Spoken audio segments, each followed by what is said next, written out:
Hey guys, what's up? It's Andy, andybaker.com, owner of Kingwood Strength and Conditioning, and got another upper body workout today. Today's a little chest and bicep focused. Started off again with my favorite, which is the incline press. So a couple people have asked me why you always start with incline instead of flat bench. A couple reasons, actually really probably three.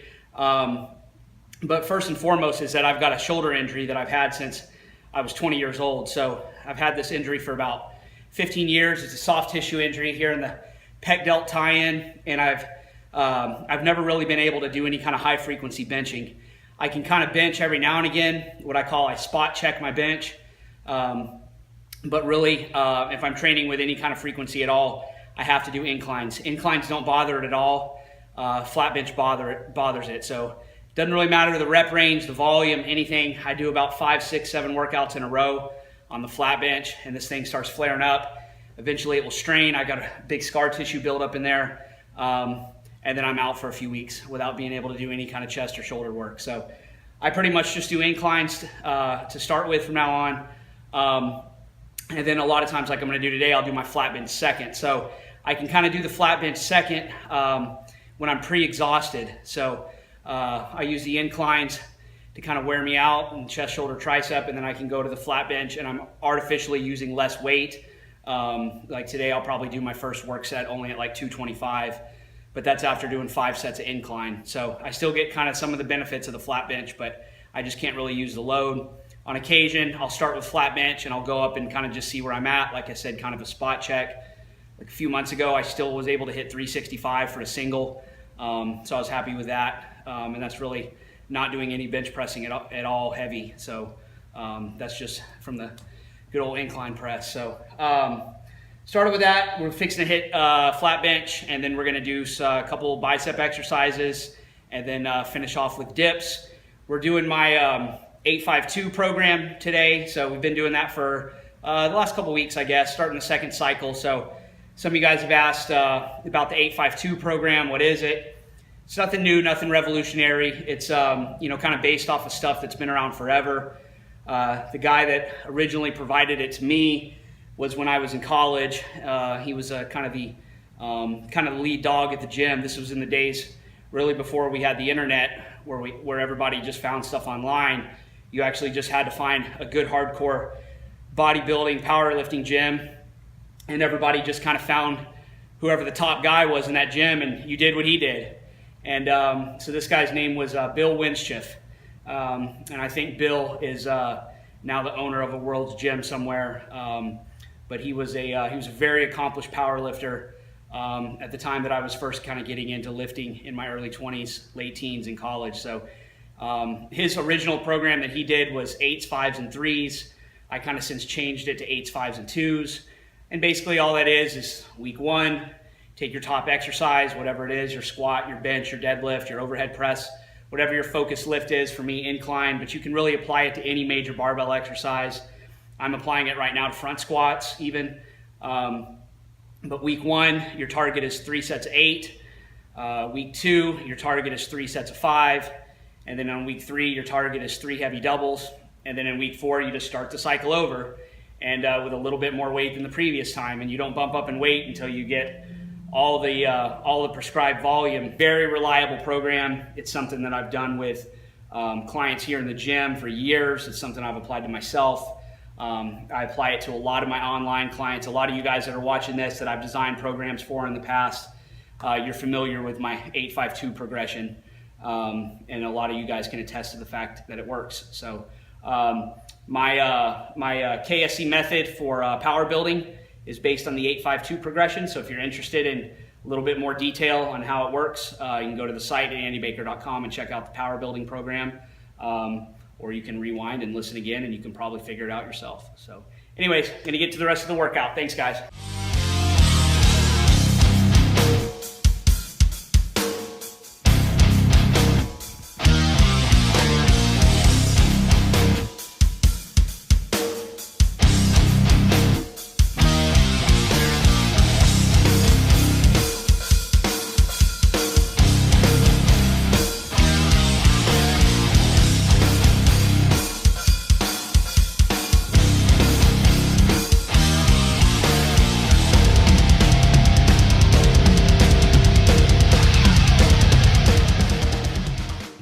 and did two drop sets. The first one at 215, and then did a second drop set, just pulled some weight off, and went down to 185 just to get some good reps in. I think I got 11 at 185, and then that was it for the incline.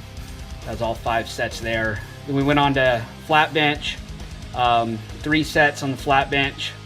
I just did 3 sets across at 8 reps at 225. Really you shouldn't flat bench alone, you know, especially if you don't have a spotter, and especially if you're fatigued. But I don't always take my own advice, so I did 3 sets of flat bench, 3 sets of 8, and then from there I was going to go on to dips, which is my normal third exercise that I would do when I'm training chest. But instead I went and I did an exercise that I haven't done in a long while. I don't really know why I haven't done it in a while. It's a good movement. It's just a dumbbell chest press, but on a slight decline. This is an underrated exercise, I think. I should probably do it more, but I like it actually better than a flat dumbbell press. It's just a little bit more natural range of motion for the chest, and I don't like a real steep decline when I do these. I just like a slight decline. So you'll see I've got the bench elevated up. I don't know what that is, maybe 6 or 7 inches, something like that. So it just puts you on a slight decline, but it just feels a lot more natural than the flat bench does to me. And I like the feel of it better than a really steep decline. But you'll notice on these, the way that I do them, I have a fairly specific way I like to do them. One, I like to do them very, very deep. And it's almost, you'll see in the later sets, I think I did 3 sets here, and on the last set, it's almost like a fly. It's kind of a combo press fly. I don't take them out real wide like a fly, but a little bit wider than I would just a regular dumbbell press. And it just gives the chest a real nice stretch, and then kind of bring them together at the top. If any of you guys have ever trained, you know, at a Globo gym, and you've trained on like that hammer strength decline machine, it's a popular piece of gym equipment, mainly because it allows every gym bro in the gym to do a bench press with 495 for a set of 15 reps, because they all bastardize that piece of equipment. So you guys that are familiar training in Globo gyms with hammer strength equipment, you know exactly what I'm talking about. It allows these guys that can't bench 225 for a single to put 405 on there and bang out 10 or 15 reps, because they can manipulate the range of motion. But if you do it right, the way that I'm doing it here, on the decline, and you keep it really strict, use a deep range of motion, you get a good stretch, and you take it out kind of wide, it hits the chest really hard and really naturally.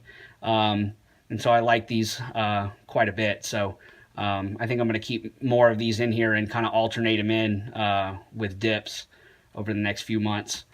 So 3 sets there, 8 to 12 reps, and then that's it for chest. And moved on to biceps, just a regular seated dumbbell curl today, and took these pretty heavy sets of 4 to 6 reps. You'll notice on dumbbell curls, I always curl simultaneously. You see a lot of guys in the gym that when they do heavy dumbbell curls, they do like an alternating dumbbell curl. You see guys really kind of dip down to one side and kind of horse the weight into place. Occasionally I'll go heavy on a barbell curl.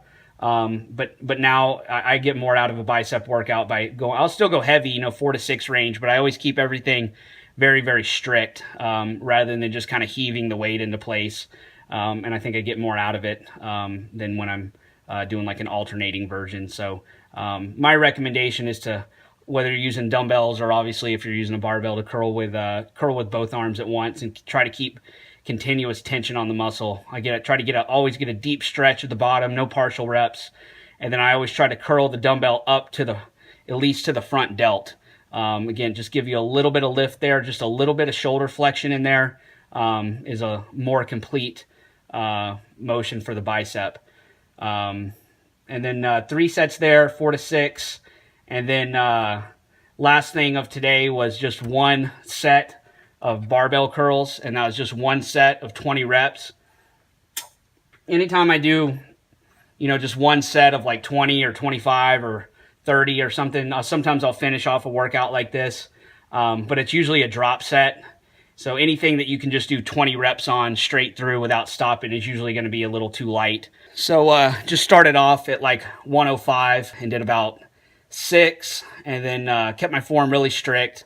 Didn't do a lot of cheating or anything on here. It was a second exercise, so I really try to keep things strict. 6 reps at 105, and then peeled some weight off, took it down to 85, immediately did another 6, peeled another 20 pounds off down to 65, and finished off with 8 reps there, so a total of 20. And that's just a way to kind of finish off the biceps and pump a bunch of blood into there, try to coax a little bit of growth. And that was it. That was chest and biceps. Day off tomorrow, and then Wednesday is going to be thinking box squats and stiff leg deadlifts. So hopefully have another workout coming your way here in another couple days. All right, guys, talk to you later.